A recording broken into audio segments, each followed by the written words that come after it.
So in this video, we're going to watch the news conference where Marjorie Taylor Greene comes down the stairs and talks about why she filed a petition, what the motion means when she moves to vacate, and what is happening.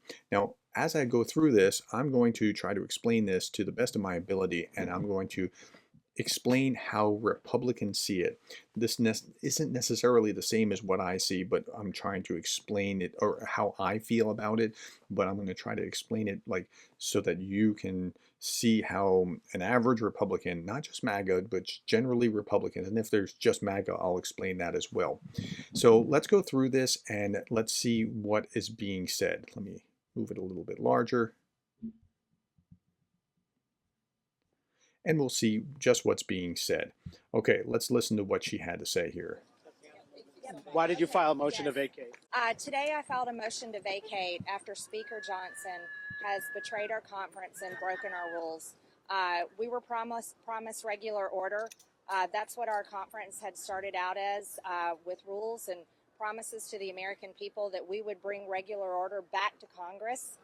Speaker Johnson has betrayed that by passing 3 CRs and then forcing us to pass or to vote on a 2-part omnibus. Okay, so now here's the background. They didn't get this spending bill. It's a $1.2 trillion spending bill, so it's not nothing, right? They got it with so little time that they couldn't actually read 1,000 some odd page of a spending bill, and they generally blame. So she's not wrong about what she said so far. They generally blame the Democrats when the Democrats do this and say, well, you know, you have X number of hours to do this. You don't have the adequate time to do this. Their own speaker did this to them. And so they're rightly upset about this. Okay. They also had continuing resolutions where the reason that they got rid of McCarthy was because he kept passing these continuing resolutions to keep the government going rather than actually creating a correct budget that they could, you know, all see and work through and see what's in it and not in it and have their own priorities. And so Johnson's doing the same thing that they got rid of McCarthy for doing. So she's not wrong so far. Second one being today. He also only gave us, I mean, I don't even know, we had 1 day basically to read 1,012 pages, breaking the 72-hour rule. This is a betrayal of the American people. This is a betrayal of Republican voters. And the bill that we were forced to vote on forced Republicans to choose between funding to pay our soldiers and in doing so, funding late-term abortion. This bill was basically a dream and a wish list for Democrats and for the White House. It was completely led by Chuck Schumer, not our Republican Speaker of the House, not our conference, and we weren't even allowed to put amendments to the floor. Okay, so she's upset about the material that's in there, the priorities that are in there, and I understand that. That makes sense. It sounds like I'm defending her. I'm really not. I'm just trying to show you what's happening. And so should she have taken this extreme measure? Probably not, but let's see what goes with that. But she's rightly upset because he's putting forward a bill that they're not getting to amend, that they're not getting to, like, but your primary job, if you're the leadership of the majority party, is to make sure that you have this together so that you have enough time so it doesn't create a government shutdown, so like you're actually working through the process. But they're so distracted with all these other things, including not funding Ukraine and having this back and forth about stuff that's not actually happening with funding Ukraine or the border or whatever else, that they're not addressing. They're not keeping the majors the majors. Okay, let's keep going. Have a chance to make changes to the bill. I filed the motion to vacate today, but it's more of a warning and a pink slip. I respect our conference. I paid all my dues. Okay, so she filed it, but it's not on the floor and it's not about to be taken up. So if you think like when they come back Monday, and they're not even coming back Monday, they have 2 weeks off now. So they're 2 weeks off is not like vacation. They're going back to their districts and they're going to hear from their constituents in their districts. And so when they come back in 2 weeks, it's not like that'll be the first thing taken up on Monday morning. She is just hanging this over his head like the sword of Damocles. And if you get out of line, we're going to put this on the floor and vote against you. Now, will they do that? Probably not. And the reason probably not is They're now down to another person just is leaving Congress, and they're now going to be down to a one-person majority in the House of Representatives, and that's just like the Republicans have really shot themselves in the foot in the last 6 months, particularly. I know you might say longer. I'm a Republican. I think this is just horrible to watch. It's like watching a bad train wreck in front of your eyes. My conference, I'm a member in good standing, and I do not wish to inflict pain on our conference and to throw the House in chaos. But even Matt Gaetz is saying, I'm not voting for that. That's crazy. But this is basically a warning, and it's time for us to go through the process, take our time, and find a new Speaker of the House that will stand with Republicans and our Republican majority instead of standing with the Democrats. Okay, so why is it coming from the House? So here's a little civics lesson. All the power of the purse starts with the House. So the House of Representatives is where spending bills must originate by the Constitution, and then they go over to the Senate. And so the Senate had even less time than the House did to review the bill and vote on it, and they did. So there's no government shutdown, so we're done with that kind of process. Theoretically, they should have been taking up something about Ukraine immediately after. That's what McCall thought that he had as a understanding from Johnson, but they haven't been doing that either. And so this could lead to absolute chaos if they do pull the trigger on this. So there's a warning. If it's a warning, if it's a warning, does that mean that you're not going to go through and force this vote? No, I will. I'm just There's not. nothing that can convince you to back off. There's not a time limit on this. It doesn't have to be forced and throw the House into chaos. I don't want to put any of our members in a difficult place like we were for 3.5 weeks. We're going to continue our committee work. We're going to continue our investigations. There's a lot of good investigations going that have to be able to proceed, and the American people deserve that. But I'm not saying that it won't happen in 2 weeks or it won't happen in a month or who knows when.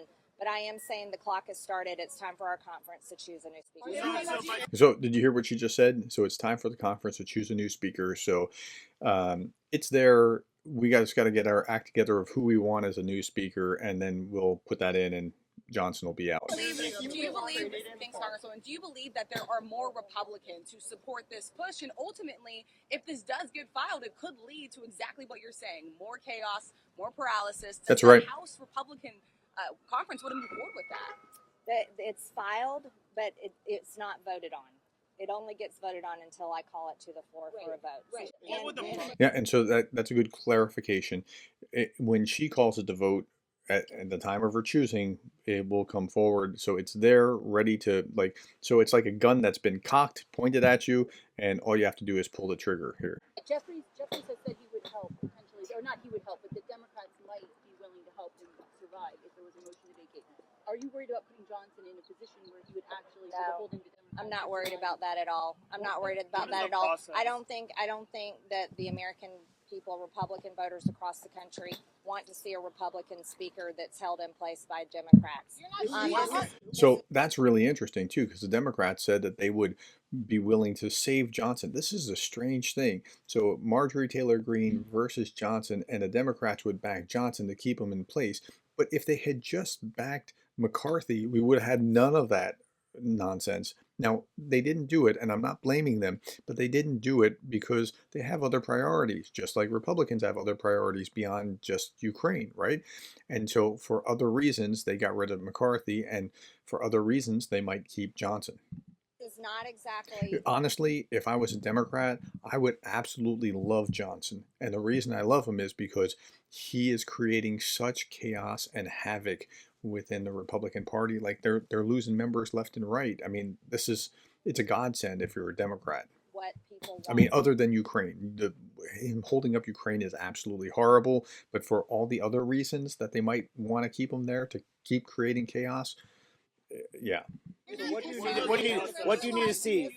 A speaker. This will be up to our conference. Our conference works together to choose a speaker, and we need a speaker that supports all of us. It worked so terribly last time, and you have a one-person majority. This could be utterly terrible, catastrophic for Republicans. Speaker that breaks the 72-hour rule will not let us vote on amendments or introduce amendments to major funding bills This right now, do you want to know the video that everyone is watching today? It's the illegals rushing our border, military aged men running over Border Patrol, running over the Texas National Guard. And Mike Johnson, the Republican Speaker of the House, handed over every ounce of negotiating power to Chuck Schumer and the Democrats and went ahead and funded the government. When this was our point of leverage, Republicans. Okay, did you hear what she had to say? She was saying shutting down the government here was her point of leverage in order to get their priorities. That's what they're doing with Ukraine as well. They're using Ukraine as leverage in order to get the border shut down. But I'm not sure if she actually even wants that.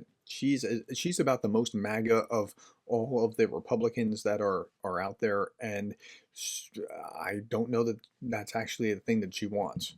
Had the power of the purse. And I could be wrong about that. This is just my perception. This was our power. This was our leverage. This is our chance to secure the border. And he didn't do it. And now this funding bill passed without the majority of the majority. This was a Democrat bill. This is a Chuck Schumer bill. This is a bill that Joe Biden. Okay, when she says that without a majority of the majority, the Republicans are majority and only a minority voted with all the Democrats in order to pass this bill. That's what she's trying to explain. And she's pretty upset about that. Cannot wait to sign into law. And it is a betrayal of the American people. Here's the problem. Right now, Americans are watching the border. Women are being raped. Women are being killed. Illegals are squatting in people's homes and then killing them when they come to take their houses back. That's just what happened in New York. We're done. We're absolutely done. What do you need? What do you need? What do you need to hear? What do you need? What do you need to hear? What do you need to hear from the speaker or anything else to not move forward? What will change your mind to not move forward? He heard from everyone all week long. Do not break the 72-hour rule. Yeah, and that was bad form with Johnson, but Johnson was trying. Okay, so let's see both sides of this. Johnson's trying to not shut down the government, believe it or not, and so he's pushing forward this bill that is going to fund 1.2 trillion that has Democrat priorities and didn't give them 72 hours at least or more in order to be able to see what was in it and add amendments. And so she's rightly upset about that. And Johnson's actually trying to do his job with this, but you should have had this together longer, much earlier than when they actually had it together. He heard from all of us. He heard from all of us all week long. Allow us to introduce amendments. Allow us to do our jobs. Allow us to represent the districts that voted for us and sent us here. We want a secure border. And the Senate proposal of legalizing 5,000 people coming across the border every day is not securing the border. And this is giving up every point of leverage we have.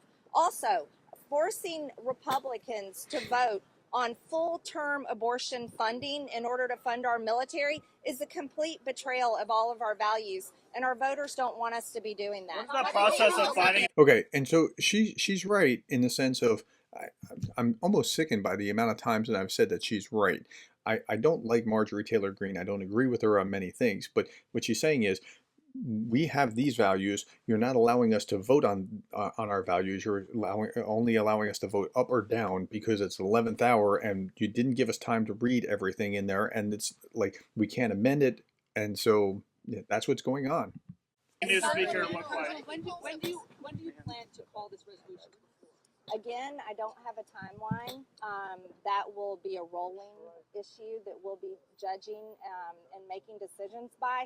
But I assure you, I'm not the only one. I have support on this from others in my conference. And I'm not introducing this to throw the House into chaos. Committees will continue doing their work. Investigations will continue. I support my conference. Again, I have paid all of my dues to the NRCC and then some. I support Republicans holding the majority next conference, but we need a Speaker of the House that knows how to negotiate, knows how to walk in the room, knows how to hold the line, and knows how to defend America first and the values and the policies that President Trump will bring to next. Okay, and the values and policies Trump will bring, see the connection to the MAGA side. So, okay, as she was talking, I was thinking, Johnson seems like a guy that was promoted to this position because they couldn't find somebody else, and he's having a real hard time being speaker, like actually doing what the speaker does. Now he has a very divided conference, right? There's Reagan Republicans on one side that want one thing and MAGA that want another, and the MAGA are really, really vocal about what they want, and So he's in a tough place, but wow. Does Trump does does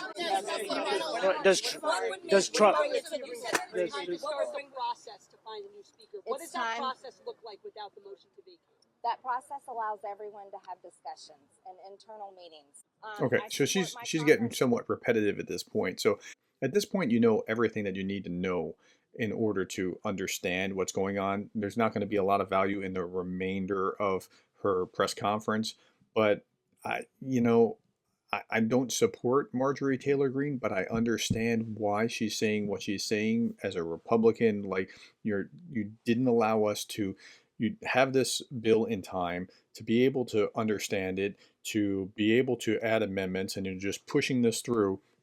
We got rid of the last guy because you just had continuing resolution after continuing resolution to fund the government, and we wanted to have this out, work this out right now, and you didn't let us do it, and so that's where we are now. If she proceeds and throws the House into chaos, it'll be another, I don't know how many weeks of trying to find a new speaker, and that's not good for Ukraine. Johnson hasn't been good for Ukraine, generally speaking. I mean, it's been pretty terrible. So I don't know what the optimal scenario is. I don't know that she's right in her approach. I don't know that she's wrong in her approach. I'm trying to make heads or tails of it myself, but I understand what she's done and why she's done it, but the outcome, I don't know that there's a good outcome here. So I'm looking at today there's 187, I believe, out of 218 signatures on the petition to override the speaker. And I think that's probably the best way forward, at least at this time. And when it gets really close, I think Johnson's going to have to call for a vote or he's going to look really weak. But then this could be keeping him from that. Like, she's not doing this to support Ukraine. She's doing this for completely different reasons, and that could keep him from actually being willing to pull the trigger. But if he doesn't pull the trigger on that vote for Ukraine aid, then he looks weak. So that's where we are. Okay, that was a lot.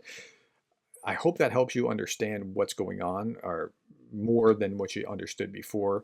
Thank you for the comments. Please put them down below. I'll try to see them and answer them.